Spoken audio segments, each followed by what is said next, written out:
যোৱা 2 দিন ভিতৰত আমি ৰাইজৰ পৰা যথেষ্ট সঁহাৰি পালোঁ, আশীৰ্বাদ পালোঁ, মৰম পালোঁ। মই অসমৰ জনসাধাৰণক ধন্যবাদ কৃতজ্ঞতা জ্ঞাপন কৰিছোঁ। আৰু যোৱা 2 দিনৰ কাৰ্যসূচীত আমাৰ দলৰ সতীৰ্থসকলৰ পৰা, কৰ্মীসকলৰ পৰা, জ্যেষ্ঠসকলৰ পৰা যথেষ্ট আমি সমৰ্থন পালোঁ। তেওঁলোকে খুব সুন্দৰকৈ কম সময়ৰ ভিতৰত গোটেই 2দিনীয়া কাৰ্যসূচীটো আয়োজন কৰিলে। আজিৰ 3য় দিনটো। এই ক্ষেত্ৰত মই প্ৰত্যেকগৰাকী জিলা কংগ্ৰেছৰ সভাপতি, আমাৰ গোলাঘাট, যোৰহাট, শিৱসাগৰ, ডিব্ৰুগড়, তিনিচুকীয়া, লখিমপুৰ, শোণিতপুৰ, নগাঁও, আজিৰ দিনটো মৰিগাঁও আৰু কামৰূপ ৰুৰেল, লগতে প্ৰত্যেক আমাৰ ব্লক কংগ্ৰেছ, প্ৰত্যেক আমাৰ দলীয় নেতাসকল, যিসকলে আমাক এই 3দিনীয়া কাৰ্যসূচীত সহায় কৰিলে। বিশেষকৈ আমাৰ প্ৰাক্তন সভাপতি ৰিপুণ বৰা ডাঙৰীয়া, তেওঁ আজি অনুপস্থিত, তেওঁ মধ্যপ্ৰদেশলৈ যাবলগীয়া হ'ল। বিভিন্ন আমাৰ বিধায়কসকল, যিসকলে 2 দিন আগত যোৰহাটলৈ গৈ আমাক আদৰিলে। আমাৰ যিমান কষ্ট যোৱাকালি আমি দেখা পালোঁ যে আমি প্ৰায় 1:30 বজালৈকে আমি ৰাস্তাতে আছিলোঁ। 2টা বজাতহে, আজি ৰাতিপুৱা 2টা বজাত আমি সোমাইছোঁ। তো ইমান দেৰিলৈকে যে আমাৰ কৰ্মীখিনি কষ্ট কৰিবলগীয়া হ'ল, মোৰ তাৰ বাবে অলপ দুখিত। আৰু সকলোৱে জানে যে যোৰহাটত এগৰাকী সাংবাদিকে আমাৰ এই ভিৰৰ মাজত যথেষ্ট অসুবিধা পালে। তেখেতৰ প্ৰতি মই যথেষ্ট দুখিত। আজি আমাৰ মহিলা কংগ্ৰেছৰ এটা টীম তেখেতৰ ওচৰত গৈ গুৰুত্বপূৰ্ণ পৰামৰ্শ ল'ব যে ভিৰৰ মাজত বিশেষকৈ আমাৰ মহিলা সাংবাদিকসকলৰ কি ধৰণৰ ব্যৱস্থা হ'লে ভাল। যিয়ে নহওক, বৰ্তমান যোৱা 2টা দিনৰ ভিতৰত বতৰে আমাক অলপ সহায়ো কৰিছে। আমাৰ যাত্ৰাত আমাৰ বতৰে ইমান প্ৰভাৱ পেলোৱা নাই। আজিটোৱে চাই আছোঁ, আৰু আজিটো ঠিকে হৈ গ'লে তেতিয়া আমাৰ আৰু কাইলৈ দিনটো ঠিকে থাকিলে আমাৰ মনটো শান্তি থাকিব। ৰাইজৰ সঁহাৰি, তাৰ মাজত সকলোৱে কৈছে যে কি নতুন উদ্যমেৰে এবাৰ গৌৰৱ গগৈৰ নেতৃত্বত কংগ্ৰেছ পৰিকল্পনা নতুন। চাওক, আমি সামূহিক নেতৃত্বৰ ওপৰত বিশ্বাস কৰোঁ। প্ৰত্যেক পৰিকল্পনা ইয়াৰ আগতেও আমি উচ্চস্তৰীয় বৈঠকৰ যোগেদি PCC executive party, political affairs committee, Delhi নেতৃত্বৰ লগত পাতি সকলোৰ আমি ৰায়টো গুৰুত্ব সহকাৰে লওঁ। আৰু মইতো বিশেষকৈ আমাৰ তৃণমূল পৰ্যায়ৰ ৰায়টো আটাইতকৈ বেছি মই গুৰুত্ব দিওঁ। যি আমাৰ মণ্ডলৰ বিষয়াসকলে কয়, যি আমাৰ ব্লকৰ বিষয়াসকলে কয়, মই ভাবোঁ যে এই দীৰ্ঘদিনৰ যাত্ৰাত মই এটাহে কথা জানো যে মোতকৈ বেছি কষ্ট আমাৰ মণ্ডলৰ বিষয়াসকলে কৰে।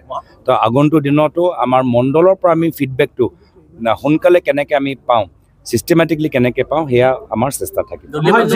ভূপেন বৰাই যিটো নোৱাৰিলে সেই দায়িত্ব গুৰু দায়িত্ব আপোনালোকত আহি গৈছে যে বিৰোধী ঐক্য, সেই ক্ষেত্ৰত কি হ'ব? প্ৰশ্নটো আকৌ কওকচোন। যে যিটো ভূপেন বৰা ফেলৰ বুলি কোৱা হৈছিলে যে বিৰোধী ঐক্য গঠন কৰাৰ ক্ষেত্ৰত তেওঁ সফলতা লাভ নকৰিলে, আপোনাৰ ওপৰত গুৰু দায়িত্ব আহিছে 26ৰ নিৰ্বাচন সমাগত।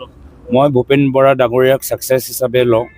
আজি তেওঁ যোৱা 4টা বছৰৰ ভিতৰত তেওঁ খুব গুৰুত্বপূৰ্ণ সিদ্ধান্ত ল'লে। আহিয়ে তেওঁ এটা ডাঙৰ সিদ্ধান্ত ল'লে যে AIDF দলৰ লগত মিত্ৰতা নহ'ব। দ্বিতীয়তে ডাঙৰ সিদ্ধান্ত ল'লে যে ৰাহুল গান্ধী ডাঙৰীয়া ভাৰত জোড়ো যাত্ৰা চলা সময়ত তেওঁ অসমৰ ভিতৰত আমাৰ দলৰ নেতৃত্ব ল'লে। আৰু আমি অসমৰ ভিতৰত আমি প্ৰথম ৰাজ্য হ'লোঁ যি এটা অসম ভাৰত জোড়ো যাত্ৰা আমি সম্পূৰ্ণ কৰিলোঁ। বিৰোধী ঐক্য মঞ্চত খালি কংগ্ৰেছক দুখ দিলে এইটো চিন্তাটো মই নাভাবোঁ। ইয়াত আমাৰ সামূহিক কিছু বিশ্লেষণ কৰাটো প্ৰয়োজন আছে। আৰু বিশেষকৈ পঞ্চায়ত নিৰ্বাচনৰ পিছত প্ৰত্যেক দল নিজৰ কৰ্মীসকলৰ লগত বিশ্লেষণ কৰি অনাগত দিনত কেনেদৰে আমি আৰু সবল হ'ব পাৰোঁ, সকলোকে এই পদক্ষেপ লোৱাটো উচিত। প্ৰত্যেক মই পুনৰবাৰ কৈছোঁ, প্ৰত্যেক বিষয়ৰ ওপৰত, বিশেষকৈ গুৰুত্বপূৰ্ণ বিষয়ৰ ওপৰত তৃণমূল কৰ্মীসকলৰ ৰায় আৰু জ্যেষ্ঠসকলৰ লগত মত বিনিময়, এই দুটা প্ৰক্ৰিয়া আমি সম্পূৰ্ণ নকৰাকৈ সিদ্ধান্ত ৰাজহুৱা কৰাটো জটিল। আজিও আমাৰ তৃণমূল পৰ্যায়ৰ ৰাইজে যথেষ্ট আমাৰ কৰ্মীখিনি, দলটোক আমি কেনেকৈ শক্তিশালী কৰিব পাৰোঁ, আমি সদায় অলপ দুখোজ আগবাঢ়ি যাওঁ। যদি আমি নিজৰ দলটোকে আমি ভালকৈ আমি সবল কৰিব নোৱাৰোঁ, আমি এটা ভাল মিত্ৰ হ'ব নোৱাৰিম। মই এজন ভাল মিত্ৰ হ'বলৈ, কংগ্ৰেছ দলটো এটা ভাল মিত্ৰ হ'বলৈ, এটা শক্তিশালী মিত্ৰ হ'বলৈ প্ৰথমে নিজৰ শক্তিটো বৃদ্ধি কৰিব লাগিব। আৰু তাৰ পিছত আমি বিভিন্ন ৰণকৌশল আমি ৰাইজৰ ওচৰতো যাব লাগিব। খালি মিত্ৰতা লগতে ৰাইজে কোনকেইটা বিষয়ৰ ওপৰত আমাৰ মিত্ৰতা হোৱাটো বিচাৰে, ৰাইজে কোনকেইটা বিষয় আমাক উত্থাপন কৰাটো বিচাৰে, তো আমি ৰাইজৰ ওচৰতো যাব লাগিব। বিজেপি দলৰ কোনকেইটা কেলেংকাৰী যে আজি তেওঁলোকে লুকাবলৈ বিচাৰে, সেইখিনিও বিষয় আমি ফাদিল কৰিব লাগিব। আপোনালোকৰ আজি সাংবাদিকসকলৰ আজি বাক স্বাধীনতা নাই।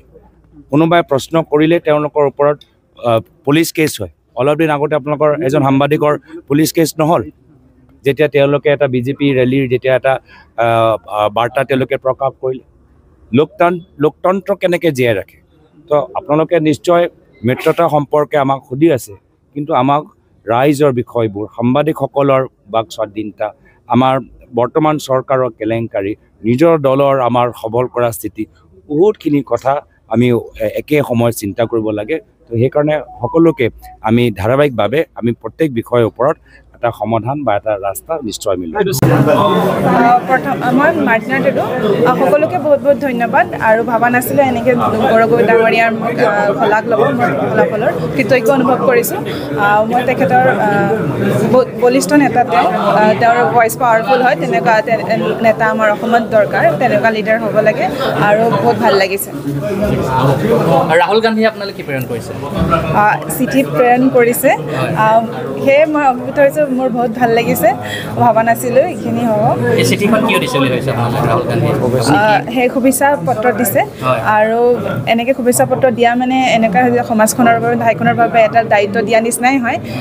সেই সকলোৰে মৰমৰ আশীৰ্বাদ কামনা কৰিলোঁ।